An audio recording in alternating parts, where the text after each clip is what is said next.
gaano kahayop ang appointee ni Lisa Tanas, ni Marcos Jr., ang gobyernong ito, na itong PDEA, okay, na ang trabaho niyan dapat ay manghuli ng mga pulboronic, katulad ni Coting, di ba? Hinuhuli ang mga katulad ni Coting na bangag at yung mga nagmamanufacture ng mga pulburon o ng mga shab-shab, you know what I mean? Na katulad ng ginagawa ni Mark Anthony Sayarot. Mamaya pupunta tayo kay Anthony Sayarot. But this time, alam ko sabik na kayo, yung vlog po natin noong November and December, I think 2-3 beses natin pinlag sa inyo, ang tungkol kay PDEA, palangalan natin ng bonggang-bongga, PDEA Chief Virgilio Lazo. Makinig kang hinayupak ka. Okay? Marinig ka dahil siya po ay inappoint noong October. Kung natatandaan ninyo, siya ay inappoint noong October 17 of 2022. Was it October? No, October 21 of 2022 noong pinalit siya kay Wilkins Villanueva after mahuli nung grupo ni Wilkins Villanueva ang anak ni Remulla doon sa Mary Jane. You know what? Yung push from San Diego. So, pinalitan yon si Wilkins Villanueva at itong pinalit si Lazo. So, nandito na tayo. Balik na tayo kay Attorney Delgado.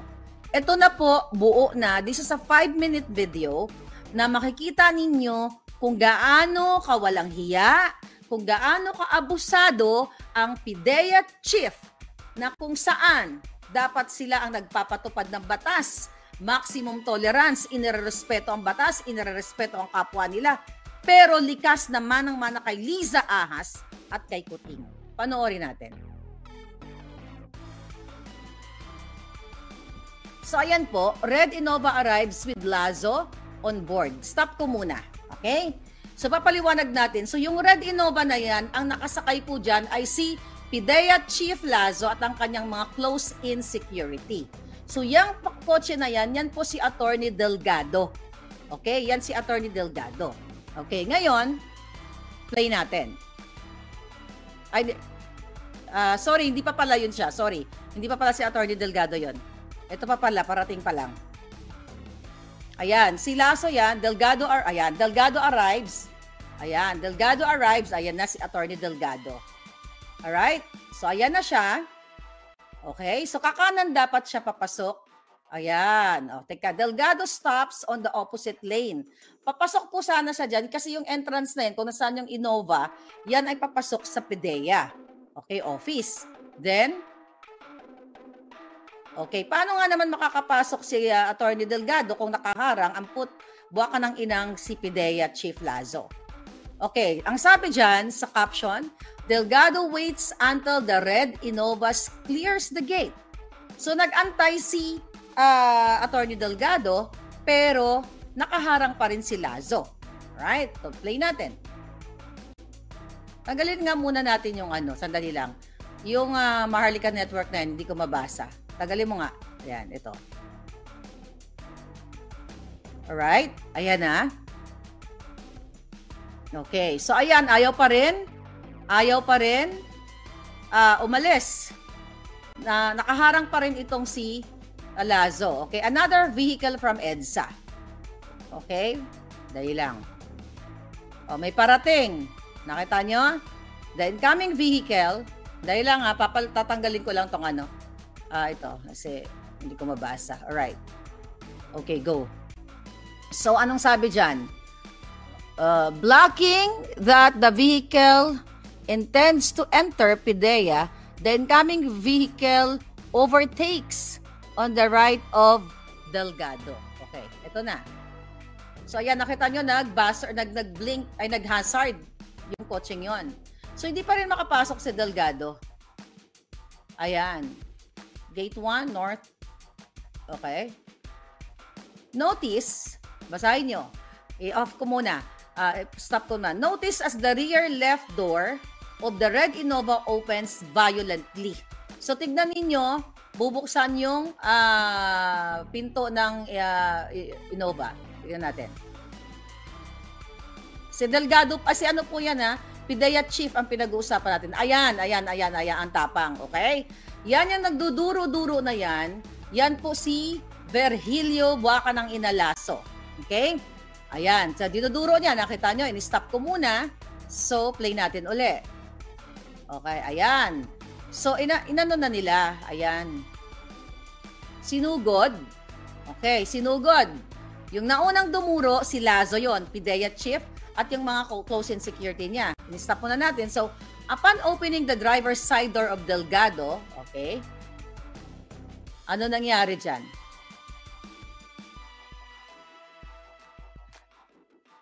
Delgado answered, "Sir," sabi niya, ano yan? Okay. Ang tanong niya dyan, kung siya daw ba ang nagbusina. Ang sabi niya, hindi ako. Kaya hindi ko mabasa, medyo maliit. Play natin. Ayan. Okay? Lazo goes towards PIDEA to call a security guard. Okay, stop muna natin. So, tinawag ni Lazo ang security guard para i-confirm kung si Attorney Delgado ba ang nagbusina sa kanya. Kuti mo ang putang ina, nakaharang siya. Napakaliit na bagay. Kung siya ay kinlear niya na yung daan, dahil pareho naman silang taga-PIDEA. Diba? Kita niyo yung PIDEA chief? Nakaharang siya sa daanan. At saka mga kababayan, yung danger na ni Attorney Delgado na nasa gitna siya, at not only yung danger sa sarili niya, kundi danger sa mga kotse, sa mga motorista, 'di ba? Magkasalubong na mga motorista. So, tinawag niya pa yung gwardiya para i-confirm kung si Delgado nga ang busina. Okay, play na natin. Tinawag yung guard. Okay. Ayan. Talagang mainit ang ulo tong hayop na Lazo na to. Ayan mga kababayan, mga military, men and women in uniform. Kita ninyo, oh? Demonyo talaga. Oh. Ano sabi? Lazo asked the security guard, sino yung bumusina kanina? And he answered, si Attorney Delgado, sir. O, stop muna natin. So, yan po ay, yan o yung guard na nakaputi. Okay? Play ulit natin.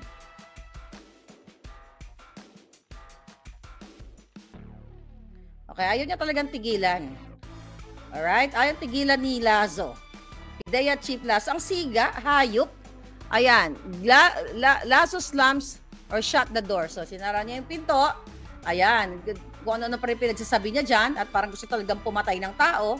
So, tignan natin kung ano mangyayari mga kababayan. Ayan, pumasok. Alright? So, nakatenga pa rin si Attorney Delgado. Imagine niyo mga kababayan, na ginagawa nitong Lazo na kaguluhan, panggigipit. O, ayan. So, nag-forward na ito. Yan, umalis na muna si Attorney Delgado. Kasi nga, ayaw siyang papasukin eh. Nakaharang ang putang ina eh. O, tignan nyo. O, yan. Tapos, pumasok siya. Bantayan ninyo, 9 minutes later, babalik siya. At kung anong gagawin niya. Right, tignan natin. Okay, about 9 minutes later, ayan na po, lalabas uli yan si Virgilio Lazo. Yang hayop na yan, well, ayan, nagsiga-sigaan, okay, ayan, pinuntahan uli nila si Delgado. Anong sabi dyan? Approaches the vehicle, ayan, pinuntahan na nga nila, ayan na. Abangan ninyo kung paano gagawin niya kay Attorney Delgado. Okay? Okay, pinabuksan niya. Ayan, tignan nyo. Anong sabi dyan? Lazo demanded to open. Ayan, pinabubuksan niya itong front ng car. Diduduro-duro niya. Okay, si Delgado. Lazo waves his hand. A finger of Delgado's face. Diba? Diduduro-duro niya. Ayan, ang hayop na to. Pinabusina niya. Pinahank niya yung busina. Ayan. Nakita nyo. Okay? Ayan. Tiyan mo, dinidibdiban na siya doon. Dinidibdiban na siya ni Lazo. Dinidibdiban na siya hanggang sa, actually nalaglag yung baril dyan ni Lazo, mga palangga. Ayan. Sa kakadibdib niya dito kay Attorney Delgado. Nakita ninyo? Ayan. Inan niya sa mukha. Dinuduro-duro niya. Okay? So, ayan, nakita, ayan, doon na lang muna. Okay? So, yan po yung kabuang pangyayari doon sa vlog natin noong November and December.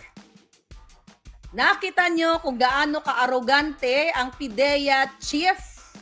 At alam nyo ba kung anong ginawa dyan? Well, alam nyo na tinanggal, dinismiss po yan si Attorney Delgado, pati yung kanyang mga co-workers, yung mga associate niya na sa tingin ni Lazo ay kumakampi or kumampi kay Attorney Delgado. Di ba binasa ko sa inyo siguro mga 50 tao ang itinapon ni Virgilio Lazo, PNP chief, PIDEA chief Lazo sa iba't ibang mga probinsya.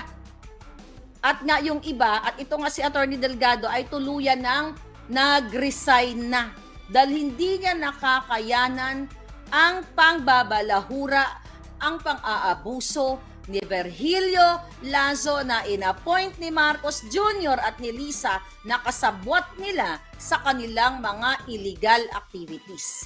Kasi mga kababayan, na pag-alaman natin na kapag gumagawa ka ng tama sa PIDEA, imbis na bigyan ka ng award, ay tatanggalin ka sa trabaho. So, mga kababayan, kayo ang mag-desisyon.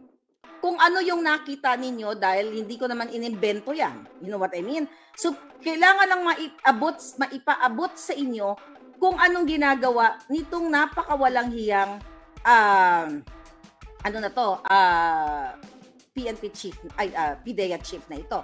So, noong December 18, ay tuluyan na nga dahil nireassign niya eh. Kumbaga, tinatapon sa hibok-hibok itong mga like si Delgado. So, nag-resign na lang at bumalik na sa private practice etong si Attorney Delgado.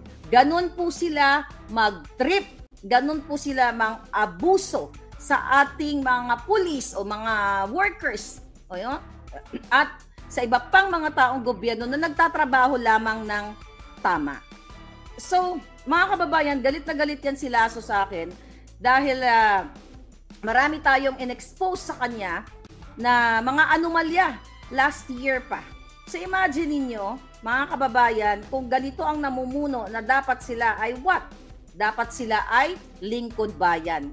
Pero dahil sila ay abusado at bangag, katulad ni Lisa Ahas Araneta Smugs at Marcos Jr., kaya naman inaabuso nila ang batas. Grabe, ano? So, inulat ko din sa inyo na inappoint din ni Virgilio Lazo ang kanyang sarili last year, maliban sa PIDEA chief na siya, ay siya pa may hawak ng finance department. Siya pa yung director ng finance para makakamkam siya ng 5 milyon kada buwan. Based po yan sa ating informer. Okay? Now, ano ang latest, mga kababayan? Kulang pala yung title ko eh. Actually, mga palangga, ang malungkot na pangyayari ay may ginorgor si Lazo indirectly. Paano niya ginorgor indirectly? Ang ibig ko sabihin, may na tsugi, pangit eh. May inatake sa puso na taga-PIDEA na ginagawa lamang ang kanyang trabaho, mga kababayan, dahil sa pagtitrip ni Virgilio Lazo. Okay, ano ang nangyari, mga kababayan? Alright? So, mayroong, basahin ko lang ito. Okay. Itong si Alvin Yap Tangco, mga papalangga, si Alvin Yap Tangco na nagtatrabaho sa PIDEA, isa na po siyang regular na worker ng PIDEA for 20 years at malapit na mag-retire, ay itinapon ni Lazo at ng kanyang mga kasabwat dyan sa PIDEA sa probinsya dahil lamang sa inutusan. Okay? Inutusan itong si Alvin Yap Tangco, mga kababayan, na bumili ng bulaklak para sa isang namatayan sa COA.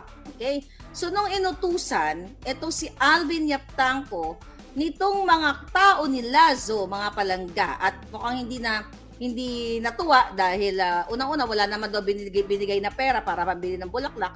So hindi siya nakabili ng bulaklak. So ang nangyari mga palangga sa simpleng ganung mali ba yun or hindi nasunod yung kanilang utos ay tinanggal sa trabaho si Alvin Yap Tangco.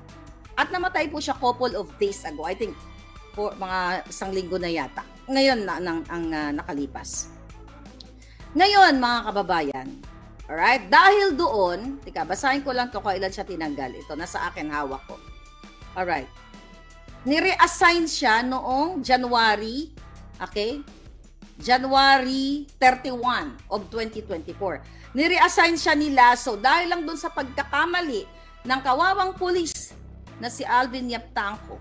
Dahil sa utos nga na hindi nakabili ng bulaklak, itinapon siya sa probinsya nitong grupo ni Lasso. Ganon mga kababayan, kawalang hiya itong gobyerno ni Marcos Jr. So ano nangyari sa kanya? Okay? Ang nangyari sa kanya, mga kababayan, ay dahil, at kaya ba siya namatay? Ito, March 14 pala. March 14 namatay itong si Yap Tangco. Dahil sa sobrang